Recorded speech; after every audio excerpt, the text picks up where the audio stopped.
Thank you everyone for joining us today on today's Zoom interview with Pete Alonso. As a reminder, to ask a question, please use the raise your hand feature on the participants tab located at the bottom of the video screen. Our first question comes from Steve Gelbs. Hey Pete, how you doing? Certain players around the league over the last few days have been speaking out about still being uncertain, being on the fence about this season. You have seemed very openly all in for a while now about your desire to get going and play. Now that you've been here for a few days, what has your level of comfort been with the protocols, and how are you feeling about the prospects for this season? I feel great about the protocols here in New York. I feel like this is a city that's affected a lot and by this whole thing more than other places. And I feel like here, especially here at Citi Field, the protocols have been very, very regimented, and it's this whole process has been actually awesome because we're getting tested every other day. We're getting the test results prompt and quick, and that's what we need to keep guys healthy and on the field. And I feel safe. Everybody's like setup is at least, I would say it's way more than 6 feet. I'd say probably everyone's close to 10 feet away at all times. The guys have been great with the mask, and I feel like as a whole organization, we're taking this thing very seriously because at the end of the day, if guys aren't healthy and they're sick, we're not going to be able to even play. So in order for us to have a season and play, we need to have a collective effort of being conscious of and health conscious of what's going on here. So everyone here, we want to play, and we're taking all the necessary precautions. And guys from the office, the staff, and guys in the clubhouse, this is a serious matter, and we're taking the right steps in order to play. Pete, all that being said, like I said earlier, you've been someone who's been so vocal about how much you missed the game, how excited you were to get back on the field and playing. Now that it's this close, that you're back with the group in this way, just what is the anticipation level? What is your excitement level right now? Oh, I'm geeked up to play, and ultimately, I know that I'm not the only one that feels this way. Yes, all of us are baseball players; that is our job. But ultimately, before we were baseball players, we were fans of the game of baseball, and I feel like all of us just love the game. And yes, there's some extra steps we have to take, but this is something that I'm really passionate about, and guys that are in that clubhouse, they're very passionate about it as well. Otherwise, they wouldn't be here. And I'm so amped up, and I'm so excited to play. And I know that not only us and the organization is excited to play, but I know that there's a ton of people around the country, around the world, that are excited to have baseball back. And it's awesome. This is awesome. It's a very historical season. There's no season that it's been like this before, and right now, I guess in a weird way, we're part of history. So it's different for sure. It's not ideal, but I'm just so happy, so happy that we're finally back and we're playing baseball. Our next question is from Tony DeComo. Hey, Pete. Along those lines, as someone who, so obviously last year fed off the crowd and the energy, especially when you guys got hot in August, how do you kind of guard against, not having your A game when you're going to be playing in front of empty stands? Well, for me, I know that every single New York Met fan is going to be watching at home. I mean, every time we play a game, yes, there's people in the stands, whether it be packed house or like a slow midweek game. There's still so many other people that are watching at home. Like, you can have like hundreds of thousands of people putting a smile on their face every single night. And now with I think we're going to be one of the first sports back, and I'm just so excited because every time Jake goes out there and strikes out the side, or Mike or JD or Nims makes a diving play and makes a diving catch, or every time Cess when he hits a go-ahead home run, that's going to make so many people happy. And I feel like right now, as a whole, I feel like people need kind of something to lean on to help cope. So I'm really, really excited that we're going to be able to get back and be able to put smiles on some fans' faces and just play the game we love. Thank you.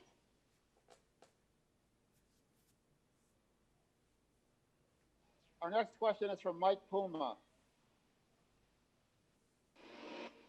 Pete, how you doing? Doing good, Mike. Just wondering. Good. Just wondering, coming off the momentum of last season, obviously with the 53 home runs, how tough is it to have that momentum broken by this break, and just the fact that you got 60 games here. I mean, you could have a good season within that realm, but at the end of the day, you're going to look up and you're not going to be able to, make a chase at the kind of season you had last year. Well, I think that's incorrect. I think that no momentum has stopped. It's just a longer waiting period. But the whole goal of this thing is to win a World Series, to win a championship, and just because it's a smaller sample size doesn't mean that it's not that same type of season. I mean, I just want to have the highest impact as I possibly can. And this 60-game season, I'm so prepared for this because during this time I was hitting, fielding, and lifting. I was getting my body right, and I'm ready. And regarding the schedule wise, I mean, I played 55, 60-game seasons in college. Every pitch is just going to matter a little bit more because it's a smaller sample size. But every out, every pitch, the weight, I know kind of. I know it was, and you can't necessarily compare college to the big leagues, but necessarily in order to accomplish your goal, each pitch, each out means so much more. And I've been in that type of environment before, and I'm ready. I know how it's going to be like, and we got plenty of other guys on this team that have played college baseball as well, and those guys understand. And I feel like there's going to be a sense of urgency, and all of us feel that, and we know what we have to do to be the last team standing. And also, I mean, was there any point during this whole thing where you wondered if we'd get here to this where we are now playing spring training? Did you think maybe there wouldn't be a season? That's a good question. I think during this off season, it was.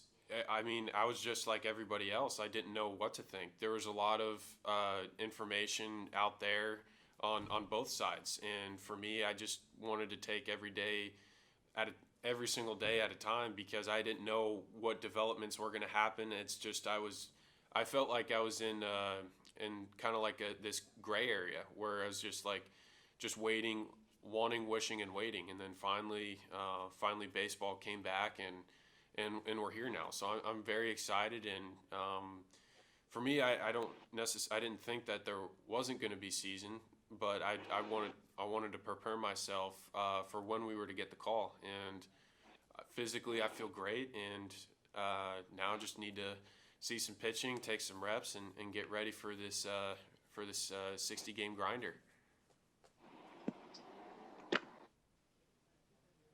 Our next question is from Dave Lennon. Hey, Pete. Hope the family's doing well. Thank you. Yours as well. Yeah, thanks. Pete, a big part of your game is the fun part, right? I mean, last year there was a chest bump with Noah. There were a few shirts coming off after walk-off wins. How tough is that going to be for you to kind of rein that in? I mean, because you are supposed to keep distance during games. No high fives. A lot of the emotion and a lot of the chemistry with your young group seem to kind of power you guys a little bit. Well, I know we're not going to be able to do the chest bumps, the pregame handshake rituals, and the ripping shirts off after walk-off wins, but we'll figure something out. I mean, we're we have. I mean, we have a really good chemistry. We got some good things going in the clubhouse, and we'll figure something out. We'll because we got a pretty awesome group of guys. We got a fun group of guys, but I don't know. You'll see some pretty fun antics during the season. We don't know what yet, but it's gotta just kind of come out naturally. So we'll cross that bridge when we get there. And one other thing, Pete, just kind of on the chemistry thing. Are you guys, as a young group, and know what you're playing for? Are you guys going to do a good job kind of policing each other, or just kind of staying accountable to make sure everybody stays safe and kind of keeps the eye on the ball, sort of? Oh, absolutely. I mean, this is something that, yes, we're here. We're here to do a job. We're here trying to win, trying to not just get better get our own game better, but we're trying to help the team win. This is a team sport. And also, like, every day when guys leave the field, like, some guys have girlfriends, fiancés, wives, kids that they go home to. So that's a part of the accountability and responsibility of the protocols and all the protocols and how the guys have been acting. It's like all of us understand that we have families that we go back to when we shower up and leave the locker room and when we take the uniform off, because all of us have families and we're regular people once the uniform comes off, and we don't want to because if something were to happen, like, because that could affect their family, and that's not it. Like, we care about each other, and again, ultimately it's about safety. Like, I feel like if we're safe and we create a good environment, then good things are going to happen.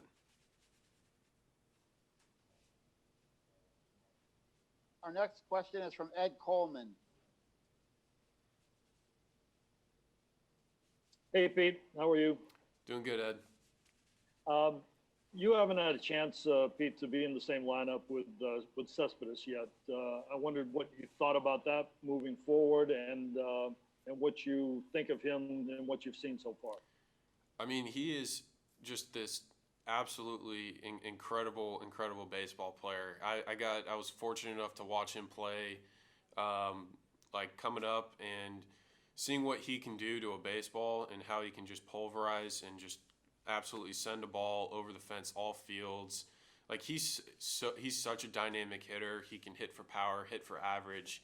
Like, he's a great baseball player, and that's a hell of a bat to have in a lineup. So I mean, that's just advantage us.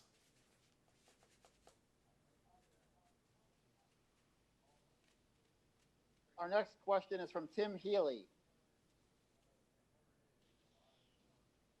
Hey, Pete, I was just curious about some specifics about the hiatus and what you were able to do workout-wise, baseball activity-wise during that time, and whether you had anybody with you or if you ended up dropping weight, putting on muscle, or anything that you maybe didn't expect during that time. No, I stayed about as ready as possible. I took ground balls, I threw, I hit. I got to face some live pitching with some guys in Tampa. I feel strong. I feel like my body's just ultra prepared for this sprint. So putting on as much muscle as possible is good, and just staying in good shape. And I feel like I coming into camp, I feel like I built my body up for a very intense season. I feel built up and ready to go. Our next question is from Justin Toscano. Hey, Pete, how's it going? I was just wondering, being around JD last year, what do you think really led to his breakout season? What were the specific things you saw him do to put himself in that position? Well, there's a lot of things that attributed to his successful season last year. JD is just an incredible worker. He's a great teammate, and his attitude is infectious. He has a great attitude, and if you combine those things together, that's conducive for having a good season. But also, I know that he was kind of flying under the radar in Houston, and when he came here, he earned his way in the lineup on a consistent basis, and he capitalized on his opportunity.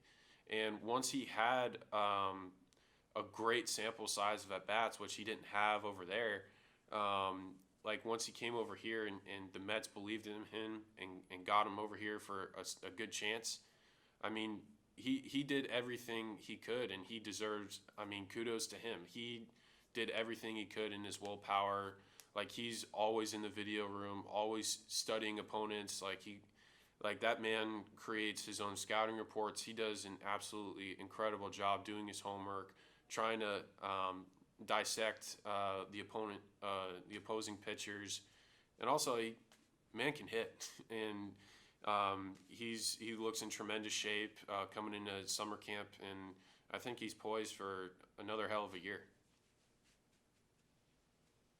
Our next question is from Annie Martino.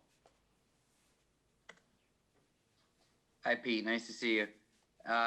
You had, when everybody was away, you had put yourself out there with a really thoughtful Instagram post following the death of George Floyd, where you spoke to some awareness that you were developing based on that situation. I'm wondering, now that you're back with your teammates and in the league, as somebody who said now you want to be an ally to teammates of color, how do you think that can play out in a clubhouse over the course of the season? I know guys are really wrapped up in doing their jobs and just playing the game, but do you think there are ways that a clubhouse could be different to be more progressive in that way now that this has all happened?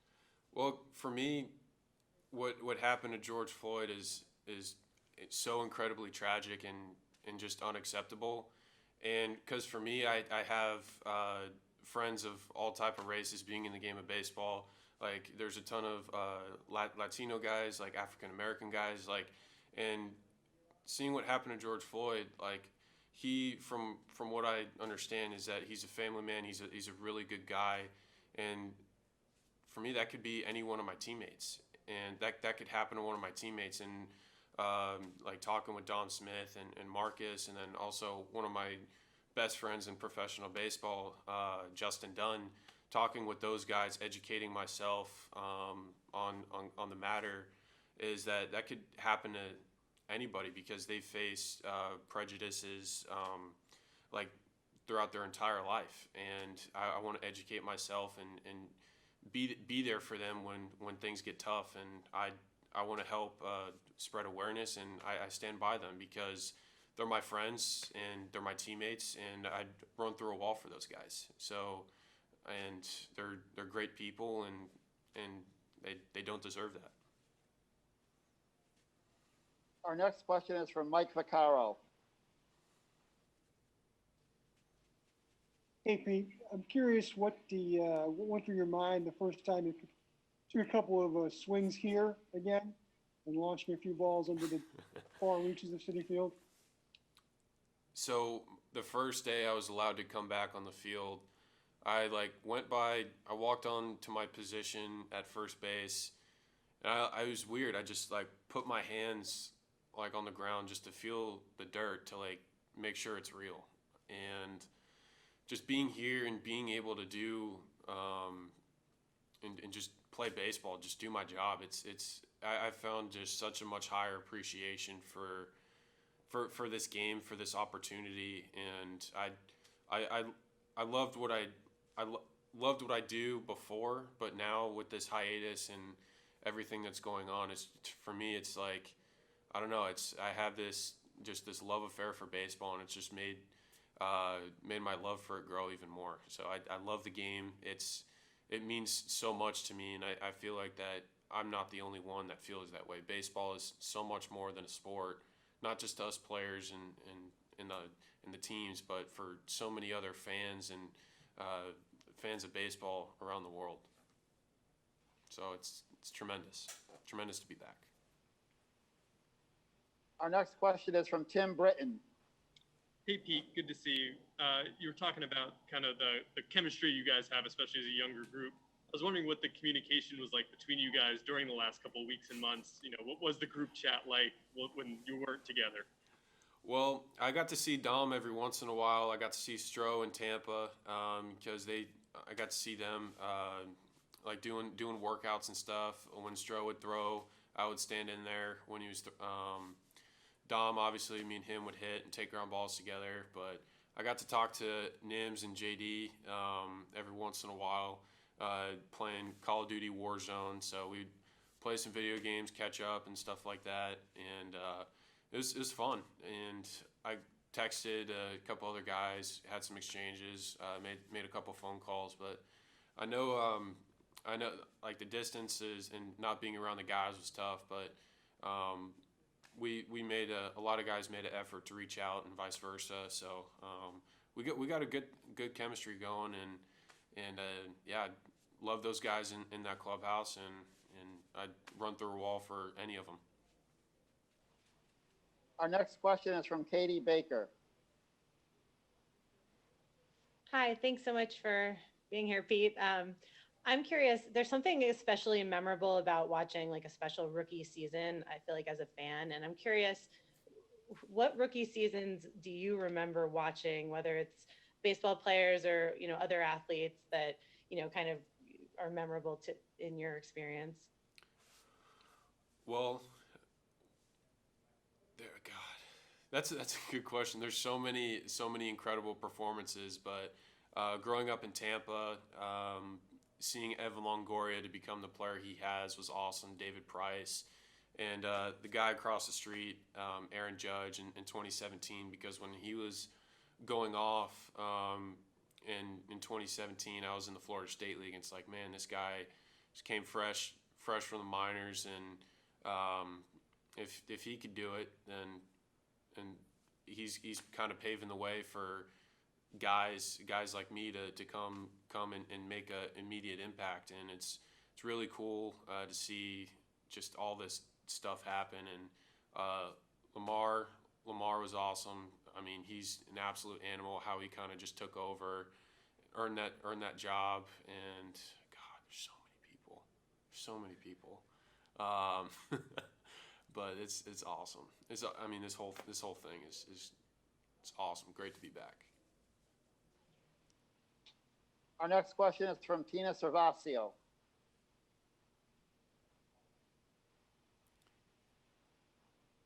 I can't hear you. You're on mute.